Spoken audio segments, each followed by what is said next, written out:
లాఠీ చార్జీలు చేసి వాళ్ళ హింసించే పరిస్థితి వచ్చింది. వీళ్ళకు జంజీలు ఒకవేళ మద్దతు తెలుపుతారు కావచ్చు.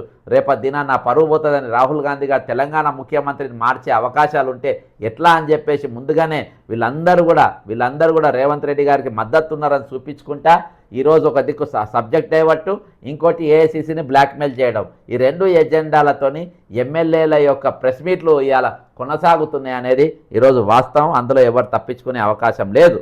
ఇకపోతే ఈరోజు మన ఉద్యోగుల గురించి వద్దాం. ఇవాళ చాలా పెద్ద సుదినం అనే చెప్పుకోవాలి. రిటైర్డ్ ఉద్యోగులకు మరియు ప్రభుత్వ ఉద్యోగులు ఇద్దరికీ మీరు సుదినం అని చెప్పుకోవాలి. చాలా హర్షించదగ్గ విషయం అని చెప్పుకోవాలి. ఎందుకంటే రెగ్యులర్గా మనం మాట్లాడుకుంటాం. ఇందులో రాజీవ్ తెలంగాణ ప్రభుత్వం ఇచ్చినటువంటి ఒక ప్రెస్ నోట్ ఇవ్వాలి. ఏంటంటే రాజీవ్ ఆరోగ్య శ్రీ హెల్త్ కేర్ అంటే RAHCT ఉద్యోగుల ఆరోగ్య పథకం EHS సచివాలయం నుండి తెలంగాణ ప్రభుత్వం ఇచ్చినటువంటి ప్రెస్ నోట్. ప్రముఖ కార్పొరేట్ ఆసుపత్రి, ఇది కూడా అన్ని డైవర్షన్ గుర్తుపెట్టుకోండి. సరే ఏమేమైతే రేపు ఎవరికి ఏం ట్రీట్మెంట్ అయితే ఏందనే తర్వాత మొత్తానికి 3 నెలలు ఈరోజు EHS అంటే జీతం లెక్కెళ్ళి బేసిక్ శాలరీకి వెళ్ళి 1.5% కట్ చేసుకున్నారు. 3 నెలలకెళ్ళి కట్ చేసుకున్నారు. అదంతా వాస్తవం. కానీ 3 నెలల తర్వాత ఇవాళ అంటే ముందే టర్మ్స్ అండ్ కండిషన్స్ ఏవి మాట్లాడకుండా గైడ్లైన్స్ విడుదల చేయకుండా ఈరోజు 3 నెలల జీతం అయితే కట్ చేసుకున్నారు. మొత్తానికి అంటే ఈరోజు ప్రభుత్వం గురించి ఎక్కువ శాతము ఉద్యోగులు, రిటైర్డ్ ఉద్యోగులు, నిరుద్యోగులు, అవుట్సోర్స్ ఎంప్లాయీస్, ఆశా వర్కర్లు వీళ్ళు ప్రభుత్వం పైన ఎక్కువ అసహనంతో ఉన్నారు. కాబట్టి వీళ్ళు వ్యతిరేకంగా మాట్లాడి, పార్టీ క్యాడర్ వ్యతిరేకంగా మాట్లాడి ఈరోజు నేను ఎక్కడ అందరికి దూరం అవుతాను కాబట్టి కొంతమందిని ప్యాచప్ చేసుకునే ప్రయత్నాలు. ఎందుకంటే ఈరోజు ఆల్రెడీ తెలంగాణ ఉద్యోగుల సంఘం ఏదైతే జేఏసీ ఉందో వాళ్ళు ఆల్రెడీ ఉద్యమ కార్యాచరణ గతంలోనే ప్రకటించారు 2 రోజుల క్రితము. కాబట్టి వచ్చే రోజుల్లో వాళ్ళను పోవాల్సి వస్తుంది. కాబట్టి ఆల్రెడీ వాళ్ళకు సమీపంగా ఉన్నోళ్ళతోని ఈరోజు ఒక ప్రెస్ మీట్ పెట్టి నడిపినరు. ఈరోజు చాలా ఇంట్రెస్టింగ్ పాయింట్స్ అని ఉన్నాయి. తెలంగాణ రాష్ట్ర వ్యాప్తంగా ప్రభుత్వ ఉద్యోగులు, పెన్షన్దారులు మరియు వారి ఆధారితుల ఆరోగ్య భద్రతకు ఒక చారిత్రాత్మక ముందడుగుగా కొత్త ఉద్యోగుల ఆరోగ్య పథకం అంటే న్యూ EHS నేడు అధికారికంగా ప్రారంభమైంది. ఉద్యోగుల సంక్షేమం పట్ల ప్రభుత్వ నిబంధనను మరింత బలోపేతం చేసే ముఖ్యమైన ముందడుగు ఇదంట. ఓకేనా. నేడు తెలంగాణ సచివాలయంలో ట్రస్ట్ బోర్డు కన్వీనర్ మరియు employees health care trust CEO అధ్యక్షతన ఉన్నత స్థాయి సమావేశం జరిగింది. ఈ సమావేశంలో TGJAC చైర్మన్ శ్రీ మారం జగదీశ్వర్ గారితో సహా మారం జగదీష్ అర్థం చేసుకోండి. ఓకేనా. అంటే ఉద్యమ కార్యాచరణ ప్రకటించింది వీళ్ళే, అసోసియేషన్తో సహా ఈరోజు వాళ్ళు ఉద్యోగుల ఆరోగ్య పథకం బోర్డ్ ఆఫ్ ట్రస్టీ సభ్యులు పాల్గొన్నారు. తెలంగాణ స్టేట్ హాస్పిటల్స్ అసోసియేషన్ తాషా అధ్యక్షులు, ప్రధాన కార్యదర్శి, అలాగే Apollo hospitals, continental hospitals, Yashoda hospitals, KIMS hospitals వంటి ప్రముఖ కార్పొరేట్ ఆసుపత్రుల ప్రతినిధులు కూడా ఈ సమావేశంలో పాల్గొన్నారు. చర్చల అనంతరం తాషా మరియు పాల్గొన్న ఆసుపత్రుల బృందాలు ఏకగ్రీవంగా న్యూ EHS పథకాన్ని నేటి నుండి తక్షణమే అమలు చేయాలని అంగీకరించాయి.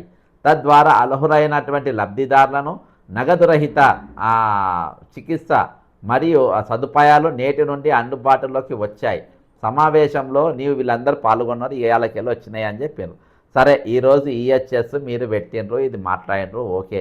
ఈరోజు మనం మాట్లాడుతుంది ఏంది, జరుగుతున్నది ఏంది? ఈరోజు సరే ఇది పోయినరు, మీరు మాట్లాడినరు. అసలు EHS ఎవరు అడిగినరు? EHS కోసం ఎవరు మనకి ఇచ్చేసినరు? అర్థమైందా? అసలు ఉద్యమ కార్యాచరణ ఏంది? అసలు చర్చలు లేని అంశం ఏంది? ఇక ఇప్పుడు మాట్లాడదాం. ఓకేనా. చర్చలు లేని అంశం నంబర్ 1 పైన హామీలు ఇచ్చి మర్చిపోయారు. దీని గురించి మర్చిపోయినరు? కళ్ళల్లో నీళ్లు నింపారు, ఓపిక నశించి తాళం తెగే ఇక వేచి చూసే వేళ కాదురా, కొట్లాడి తెచ్చుకుందాం మన హక్కులన్నీ ఈ వేళపై. ఇక దీనిపైన ఈరోజు పద్యాలే నడుస్తున్నాయి. ఆగస్టు 27న కదలిరా, ఇది మన 27వ తారీఖు ప్రోగ్రాం నల్ల బ్యాచ్లతో కార్యక్రమం. CPSను తొలగించి OPSగా తేవాలి, పెన్షన్ భద్రత ఇవ్వాలి. ఈరోజు EHS కార్యక్రమాన్ని చూపించిండ్రు. పెండింగ్ DAలు ఉన్నాయి. ఈరోజు PRC ఇస్తామన్నారు, ఏమైపోయింది దీని గురించి ఎందుకు చర్చ లేదు? దీని గురించి ఎందుకు మాట్లాడతలేరు? ఈరోజు ఇవన్నీ ఉద్యమ కార్యాచరణ ప్రకటించిన తర్వాత ఈరోజు వీళ్ళు ఏం చేయాలి, ముందుగా ఏం డిమాండ్ చేయాలి? ఇవాళ EHS గురించి కాదు, 3 నెలలు కట్ చేసుకుంటారు. ఓకే, ఈరోజు రిటైర్డ్ బెనిఫిట్స్ ఏమైపోయినాయి అని అడగాలి మొదటిసారి. మొట్టమొదటి ప్రశ్న, రిటైర్మెంట్ బెనిఫిట్స్ ఇవాటి వరకు ఎందుకు ఇవ్వలేదు, ఆ డబ్బంతా ఏమైపోయింది, ఆ డబ్బులు ఎప్పుడు ఇస్తారు అనేది మొదటి డిమాండ్గా ఉండాలి. రెండో డిమాండు, ఈరోజు సిపిఎస్ను ఓపీఎస్గా మారుస్తామని మీరు ఎన్నికల వాగ్దానంలో ఇచ్చి అదేమైందని అడగాలి. అంతేకాకుండా 6 డిఏలు అన్నీ మేము పెండింగ్లో ఉన్న డిఏలు ఇస్తాం, పిఆర్సీలు ఇస్తాము, అవేమైనా అడగాలి. ఈరోజు 307 జీవో అదేమైందని అడగాలి. ఈరోజు అవన్నీ వదిలేసి ఈరోజు మొదటికెళ్ళి వీళ్ళు ఈహెచ్ఎస్ వెనుకనే పడతారు. దేనికోసం పడుతుండ్రు, ఈరోజు అదే ఎందుకు పట్టుకున్నారు అనేది ఈరోజు చాలా ముఖ్యమైన అంశము. దీని గురించి ఎక్కడ కూడా చర్చ ఉంటలేదు, దీని గురించి ఎక్కడ కూడా మాట్లాడతలేరు. కాబట్టి ఈరోజు అంటే ఈహెచ్ఎస్ అమలైందని చెప్పి సంతోషపడాలన్నా, లేకుంటే ఇవన్నీ మరుగున పడ్డాయని చెప్పి బాధపడాలన్నా? రేపంచని నిజంగా ఇప్పుడు ఒక హామీ ప్రభుత్వం నెరవేర్చింది అని చెప్పేసి ముఖ్యమైన హామీలు గాలికి వదిలేసే అవకాశాలు ఏమైనా ఉన్నాయా అని చెప్పే సందేహం కూడా ఈరోజు అందరికి కలుగుతూ ఉంది.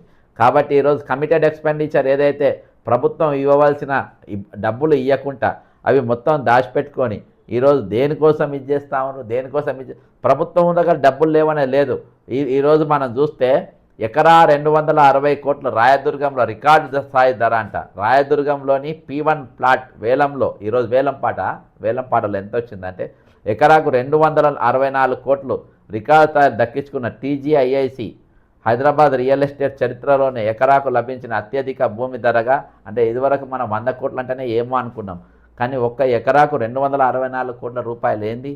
ఇక సామాన్యులు ఏది ఇక మనం మర్చిపోవాలి. అంటే ఒక ఇల్లు కట్టుకునేది అనేది మర్చిపోవాలి. ఒక చిన్న ఇల్లు ఒక 60 గజాలలో 50 గజాలలో ఇల్లు కొని కట్టుకునేదని మర్చిపోవాలి.